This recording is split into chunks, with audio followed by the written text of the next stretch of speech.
भरपूर जागा गमावल्याने गडकरींना पंतप्रधान करण्याची तयारी। जर गडकरी पंतप्रधान होत असतील तर उद्धव ठाकरे पाठिंबा देणार। नमस्कार। आज सुरू असणाऱ्या 2024 लोकसभा निवडणुकीच्या मतमोजणीची बऱ्यापैकी कल समोर आले आहेत। सध्याच्या ट्रेंडनुसार एनडीएच्या 300 पार जागा येतील असं वाटत नाहीये। भाजप देखील मॅजिक फिगर असणारा 273चा आकडा पार करत नाहीये। त्यामुळे सध्या भाजपने आपल्या बऱ्याच जागा गमावल्या असून आता पंतप्रधानपदी कोण बसेल यावरून चर्चा सुरू झाल्या आहेत।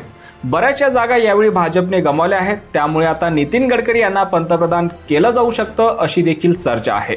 नागपूर लोकसभा मतदारसंघातून गडकरी हे आज विजयी झाले आहेत, त्यामुळे आता नितीन गडकरी पंतप्रधान होऊ शकतात का अशा चर्चा सुरू झाल्या आहेत। तसेच नितीन गडकरी यांचे आरएसएसशी नेहमी चांगले संबंध असून ते आजवर मी संघाचा एक कार्यकर्ता आहे असं म्हणत आलेले आहेत। त्यामुळे आरएसएस त्या दृष्टीने विचार करू शकतात। नितीन गडकरी हे भाजपचे असे नेते आहेत ज्यांच्या नावाला काही विरोधी पक्षही समर्थन देऊ शकतात। त्याचप्रमाणे महाराष्ट्रामध्ये शिवसेना उद्धव बाळासाहेब ठाकरे पक्षाला देखील 10 जागा दाखवत आहेत। त्यामुळे जर नितीन गडकरी हे नाव पुढे आले तर शिवसेना उद्धव बाळासाहेब ठाकरे पक्ष देखील त्यांना पाठिंबा देईल अशी चर्चा आहे। नितीन गडकरी यंदा तिसऱ्यांदा खासदार होत आहेत, त्यामुळे त्यांच्या नावाची सध्या पंतप्रधान पदासाठी चर्चा सुरू आहेत। तसेच भाजपचे नितीन गडकरी यांचे गोडवे विरोधकही गातात। भाजपचे राजकीय शत्रू शरद पवार देखील गडकरी यांना मानणारे आहेत।